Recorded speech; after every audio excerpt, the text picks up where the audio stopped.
তো hello friends, healthy habits চ্যানেলে সবাইকে স্বাগত। তো আজকে একটা নতুন ভিডিও নিয়ে এসেছি। আজকে একটা ডায়েট বা হেলথ টিপস বলতে পারো। আজকে কোনো ওয়ার্কআউট ভিডিও বা কোনো রকম কথা বলতে চাই না। এটা একটা সবার কনসেপ্ট ক্লিয়ার করতে এসেছি যে অনেকেই ভাবে যে ওয়ার্কআউট করলে না করলে হোয়াই প্রোটিন কী করে খেতে হয় না খেতে হয়। তো এই সম্বন্ধে ফুল ডিটেলস দেবো আজকে। তো এই সম্বন্ধে আমারও আগে ফুল নলেজ ছিল না, আমার হাফ নলেজ বা লো নলেজ ছিল বলতে পারো। তো সেটা নিয়ে আগে ওভার কনফিডেন্স ছিলাম, যেটা আরও অনেক ইউটিউবার বা ফিটনেস ইনফ্লুয়েন্সাররা থাকে ইউটিউব দেখে বা না দেখে। তো আমি 14 বছর ধরে ওয়ার্কআউট করি। তো তারপরেও আমি K11 দেখতে পাচ্ছ, K11 school and fitness science থেকে প্রথমে এখান থেকে যাই ওয়ার্কআউটের আমি পার্সোনাল ট্রেনিংয়ের কোর্স করি, তারপরে নিউট্রিশনও করি। তো সেখান থেকে ফুল ইনফরমেশন আমি জানতে পারি যে কীভাবে হোয়ে প্রোটিন ইউজ করা উচিত বা উচিত না, বা কার ইউজ করা উচিত বা উচিত না। তো আমি অনেকেরই ডায়েট চার্ট বানাই। তো নানান রকম লোক বা দিদিরা বলতে পারো, মেডিকেল কন্ডিশন, বাচ্চারা অনেকেই অনেক রকম আছে। তো তাদেরকে বুঝিয়ে কনভিন্স করে সেটা আমাকে বলতে হয়। তো আমিও স্কুল থেকে জানতে পেরেছি যে এটা কোনো মেডিসিন না, যেটা অনেকে ভাবে যে ওয়ার্কআউট করলেই আফটার ওয়ার্কআউটে হোয়ে প্রোটিন খেতে হয়, এরকম কোনো ব্যাপার না। বা অনেক হাফ নলেজ ইনফরমেশন যারা দেয় তারা বলে যে আফটার ওয়ার্কআউট 1 স্কুপ বা 1.5 স্কুপ হোয়ে প্রোটিন খেতে হয়।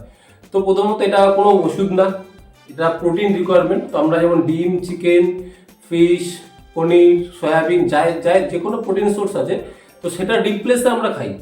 অনেকে আছে ওই প্রোটিন না খেয়েও করতে পারে, কোনো ব্যাপার না। বা অনেকে আছে যে বাড়িতে যারা ওয়ার্কআউট করে না, তারা খেতে পারবে কি পারবে না ইউটিউব থেকে দেখে। তো এক একজনের কমেন্টস এক এক রকম বা একজনের বলা এক রকম।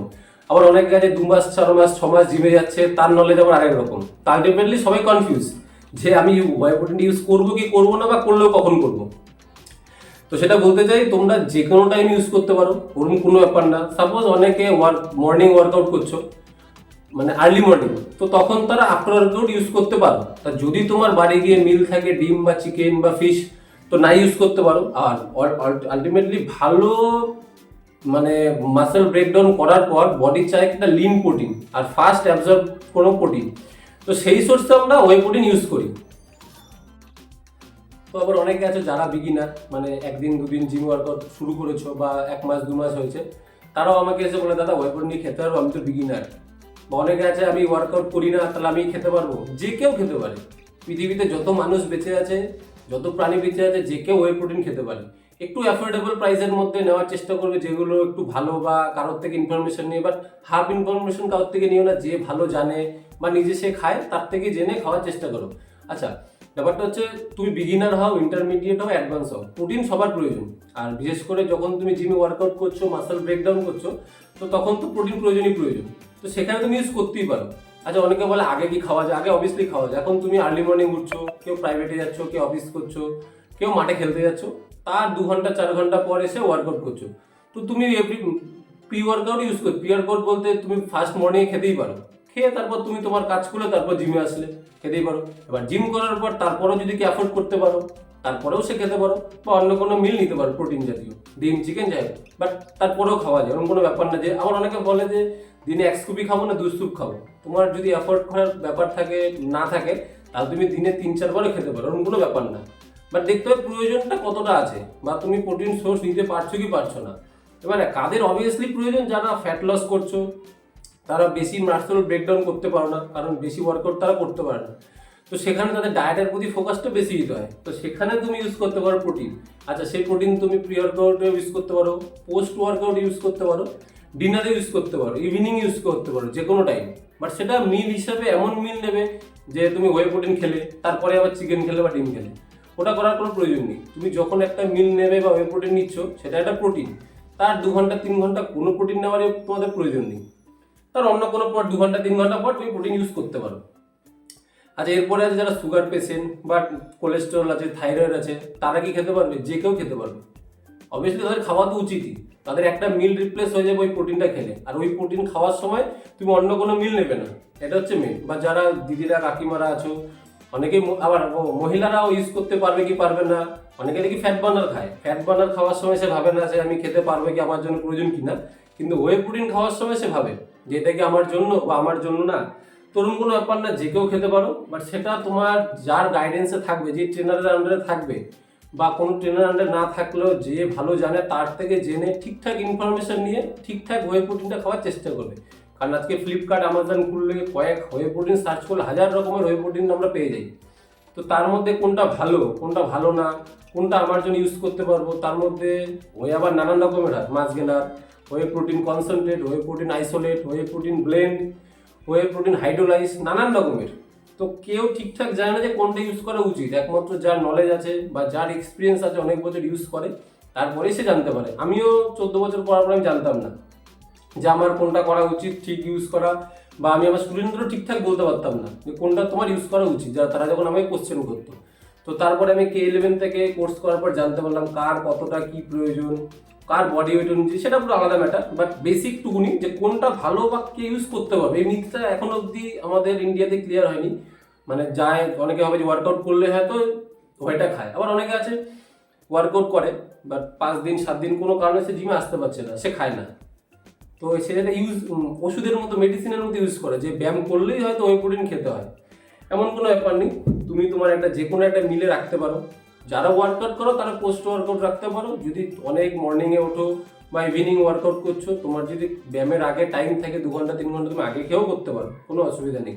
আর বিশেষ করে যারা রাত্রে ওয়ার্কআউট করো, তাদের জন্য তো বেস্ট হবে ওয়ার্কআউট করার 1 ঘন্টা বা 2 ঘন্টা আগে ওইটা খেয়ে নাও, এবার ওয়ার্কআউট করো, তারপরে ডাইরেক্ট ওয়ার্কআউটের পর তুমি ডিনার নিয়ে নাও। এটা বেস্ট মিল যারা ইভিনিং বা রাত্রে ওয়ার্কআউট করো। আর যারা মর্নিং ওয়ার্কআউট করো তারা তোমরা আফটার ওয়ার্কআউট ইউজ করতে পারো, কোনো ব্যাপার না। তো এরপরে হচ্ছে যারা যে দিদিদের কথা বললাম, যারা ডায়াবেটিস বা কোনো রকম ওয়ার্কআউটের সাথে যুক্ত না, তারা ওয়ে প্রোটিন খেতে পারো, বাট সেটা ঠিকঠাক লোকের থেকে জেনে তবেই খেও। কারণ নানান রকমের লোক আছে, নানান রকম তার প্রফিটের জন্য যা খুশি খাইয়ে দিতে পারে। তো অনেক যেহেতু হাফ নলেজ অনেকের কাছে আছে, অনেকে ভাবে যে জিম করলেই হয়তো সে ঠিকঠাক জানে, আর সে নিজেও ভাবে আমি অনেক কিছু জানি, 2 মাস 6 মাস ওয়ার্কআউট করে সে নিজেও ভাবে আমি সব কিছু জানি। তো তারপরে নানান লোককে ভুল ইনফরমেশন দেওয়া, ভুল তথ্য করা। আচ্ছা, এবার হচ্ছে যারা স্টুডেন্ট আছো, স্টুডেন্ট বলতে অনেক ছোট, 12, 13, 14 বছর, 15 বছর বয়স, বা অনেক এজ, যেমন আফটার 60, 65, 70, তারা ইউজ করতে পারবে কিনা? ইউজ সবাই করতে পারে, বাট তাদের প্রোটিন রিকোয়ারমেন্ট যেহেতু কম, বা তারা কোনো রকম এক্সারসাইজ বা করলেও খুব কম এক্সারসাইজ করে, তো তাদের প্রোটিন রিকোয়ারমেন্টটা কম। যেমন হরলিক্স কমপ্লেন খায় লোকে প্রোটিন রিকোয়ারমেন্ট পূরণ করার জন্যই ডাক্তার দেয় আলটিমেটলি, বাট তার মধ্যে ওই মাল্টোডেক্সিন, নানান কিছু চিনি, নানান কিছু থাকে। তো তোমরা ওই প্রোটিন ইউজ করতে পারো, বাট প্রোটিন রিকোয়ারমেন্টটা থাকবে যেন কম। 1 স্কুপ তাদের প্রয়োজন নেই, বা 1.5 স্কুপ প্রয়োজন নেই, হাফ স্কুপ, মানে একবারে 10 থেকে 15 গ্রাম, এর বেশি না। সেটা তুমি 2বার 3বার এবার খেতে পারো। যেমন আমরা বড়রা 1 স্কুপ বা 1.5 স্কুপ 2 স্কুপ একবারে খাই, যেহেতু আমাদের বডি ওয়েটও বেশি, রিকোয়ারমেন্টও বেশি। তো যারা মানে বাচ্চা আছো বা যারা এজ বেশি, তো তারা যদি ইউজ করো, অবভিয়াসলি ইউজ করতেই পারবে। এমন কোনো ধারণা রাখবে না যে আমি তো ওয়ার্কআউট করি না, আমি খেতে পারবো না। খেতে সবাই পারবে, যে কেউ খেতে পারবে যদি অ্যাফোর্ড করতে পারো, বাট তার সাথে অন্য কোনো মিল নেবে না।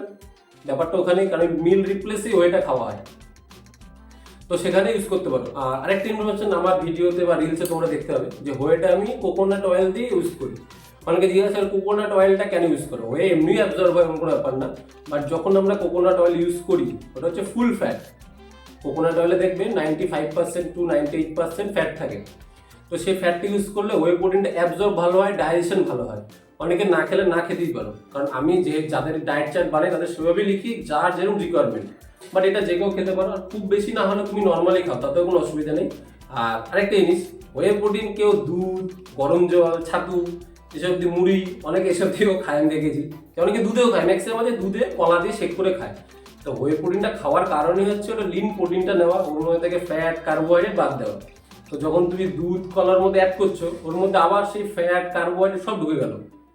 আর গুড ফ্যাট তো না, সেটা দুধের থেকে আসবে তোমার কোলেস্টেরল ঢুকে গেল, আচ্ছা ল্যাকটোজ ঢুকে গেল, কলার থেকে পটাশিয়াম ঢুকে গেল, তোমার ফ্রুক্টোজ ঢুকে গেল, নানা রকম ঢুকে একটা মাস গেনার হয়ে যায়। ওটা তখন আর তোমার আইসোলেট বা কোনো কনসেন্ট্রেট বলে হয়ে থাকে, ওটা মাস গেনার, ওটা তো আলাদাই জিনিস হয়ে যায়। তো তখন ডাইজেশন স্লো হয়, পেট ব্লোডিং করে, এরকমও বলে অনেকে। তো তোমরা যখন খাবে, শুধু খেলে শুধুই খেতে পারো, এমন কোনো ব্যাপার না যে দুধ দিয়ে বা কলা দিয়ে খেতে হবে। অনেক দাদারা বা ইউটিউবে দেখায় যে দুধ দিয়ে কলা দিয়ে খাও, কোনো 2-4টে বাদাম দিয়ে দাও, সেটা ইউজ করা যায়। বাট সেটা পার্টিকুলার পার্সন অনুযায়ী কার কেমন কি প্রয়োজন সেই অনুযায়ী খেতে হয়। বেসিক যদি খেতে চাও তোমরা নর্মাল হয়ে খাও জলে গুলে। যারা ওয়ার্কআউট করছো, ব্যায়ামের পরেও খেতে পারো, আগেও খেতে পারো, এমন কোনো ব্যাপার না। আগে খেলে 1/2 ঘন্টা থেকে 1 ঘন্টা রেস্ট দিয়ে তারপর ওয়ার্কআউট করবে, পরে খেলে যে কোনো টাইম খেতে পারো। আচ্ছা, মহিলারা বা দিদিরা বা বোনরা যারা আছো তারাও খেতে পারবা, কোনো ভয় নেই। কিন্তু ওয়ার্কআউট না করলে পরিমাণটা কম নেবা বা দিনে একবার খাবা। যারা ওয়ার্কআউট করো তারা দুবার খেতেই পারো, তিনবারও খেতে পারো, এরকম কোনো ব্যাপার না, বাট সেটা ট্রেনারের গাইডেন্সে খাবে, তার থেকে জিজ্ঞাসা করে, কারণ সেই ট্রেনার জানতে হবে তোমার কতটা মাসেল ব্রেকডাউন করা হয়েছে, কতটা ক্যালোরি বার্ন হয়েছে, সেই অনুযায়ী সে রিকোয়ারমেন্ট করে। আচ্ছা, আর যারা বাচ্চারা আছো বা বয়স্ক জেঠু বা কাকুরা আছো তারাও খেতে পারো, বাট প্রোটিন সোর্সটা যেন আইসোলেট হয় তাদের, কারণ ডাইজেশন ওই সময় খুব স্লো থাকে। এর থেকে যত ভালো, যেহেতু আইসোলেটটা একমাত্র পিওর ফর্ম হচ্ছে হোয়েট, সেটা ডাইজেশনও ভালো হয় আর অ্যাবজর্বও ভালো হয়। তোমরা আইসোলেটটা খাওয়ার চেষ্টা করবে, আর তারাও যে কোনো টাইম খেতে পারো, বাট এক টাইম খাওয়ার চেষ্টা করবে, কারণ তারা যেহেতু কোনো রকম ক্যালোরি বার্ন করো না এক্সট্রা জিম বা কোনো রকম ফিজিক্যাল অ্যাক্টিভিটি করে, তো তারাও ইউজ করতে পারো। তো আই হোপ আমি ইনফরমেশনটা ঠিকঠাক দিতে পেরেছি। এরপরে নেক্সট ভিডিও কি চাও বা এর থেকে আরও ইনফরমেশন যেতে চাও তোমরা, তো আমি আরও দেবো ওয়ে প্রোটিন নিয়ে, কারণ এটা নিয়ে বিশাল বড় একটা মিথ আছে যে এ খেতে পারে এ খেতে পারে না, এইভাবে খাও এইভাবে খেও না, নানান রকম ইনফরমেশন অনেকে দিয়ে থাকে। তো সেসব বন্ধ করে ফোকাস, তো আমিও আগে জানতাম না, আগে ভিডিও করতাম না, এখন আমি K11 থেকে সার্টিফাইড নিউট্রিশনিস্ট, তো তারপরেই তোমাদের নলেজটা দিচ্ছি।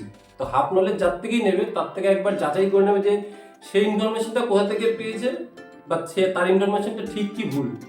আর গুগল তো আছেই, একটু সার্চ করে নেবে, তো তারপরে তোমরা পুরো ইনফরমেশনটা পেয়ে যাবে, তারপর তোমরা ইউজ করো। যার থেকে মৌখিক শুনে পাড়ার দাদা জিমে যায় বলে ও ঠিক, কোনো ব্যাপার না, যে জানে তার থেকে জেনে তোমরা ইউজ করো। তো বন্ধুরা, আজকের ভিডিওটা এখানেই আমি শেষ করছি।